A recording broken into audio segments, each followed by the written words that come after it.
हर इंसान के भीतर दो जीवन एक साथ बहते हैं। एक वह जीवन जो बाहर से सबको दिखता है, जिसमें हम मुस्कुराते हैं, बात करते हैं, अपने कामों में लगे रहते हैं।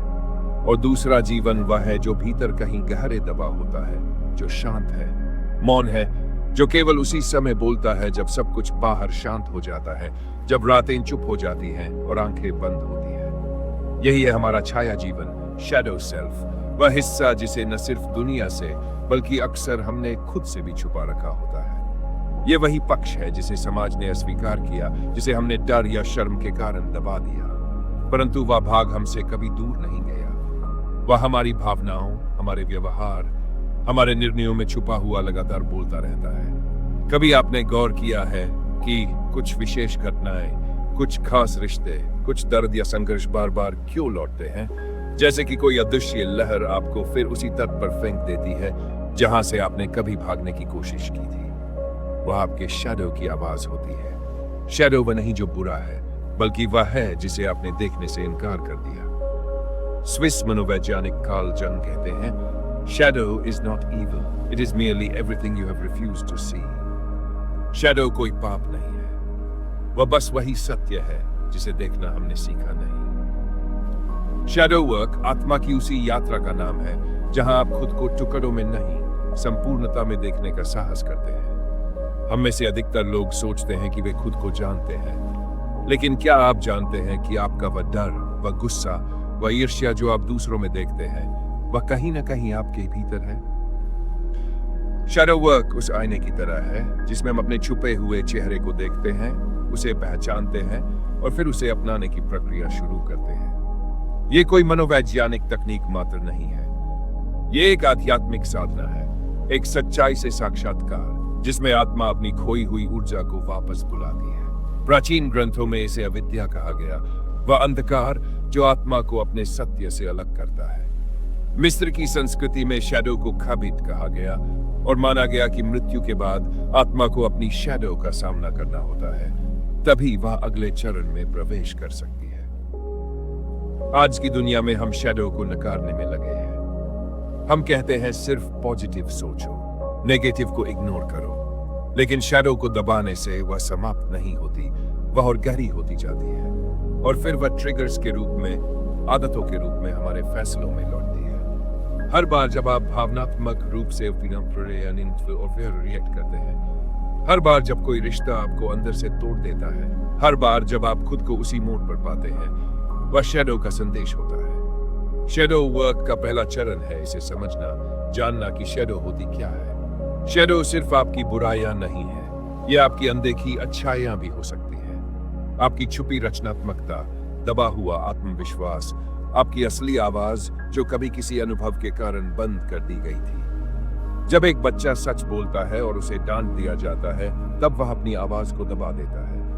जब किसी को रोने पर ताना मिलता है कि कमजोर मत बनो, तब संवेदनशीलता शैडो में चली जाती है। धीरे धीरे हम अपने असली स्व से कटने लगते हैं और एक नकली मुखौटा ओढ़ लेते हैं जिसे दुनिया स्वीकार कर सके। शैडो को पहचानने के 3 मुख्य संकेत होते हैं। पहला, प्रोजेक्शन, जब आप दूसरों में वही चीजें जज करते हैं जो खुद में स्वीकार नहीं कर पाते।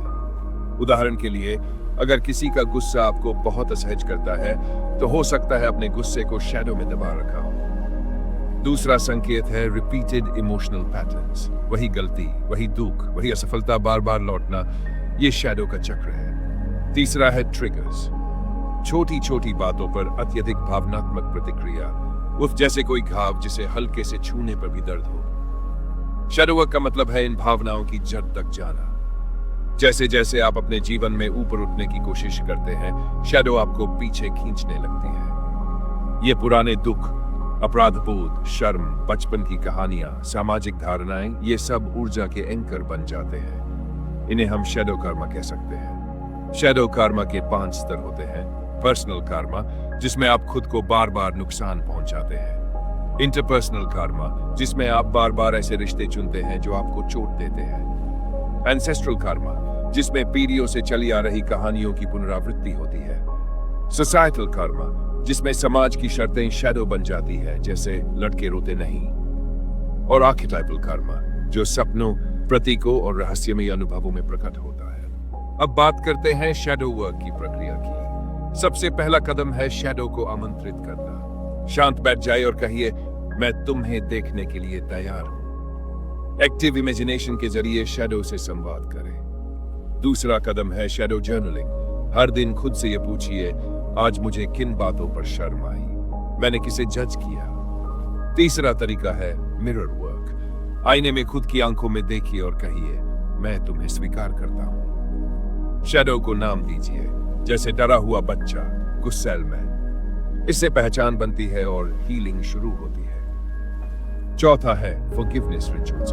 खुद को माफ करना, पुरानी घटनाओं को समझना और शरीर की प्रतिक्रियाओं को महसूस करना, यही शैडो को प्रकाश में लाता है। जब आप शैडो वर्क करना शुरू करते हैं तो धीरे धीरे भीतर के बदलाव दिखने लगते हैं।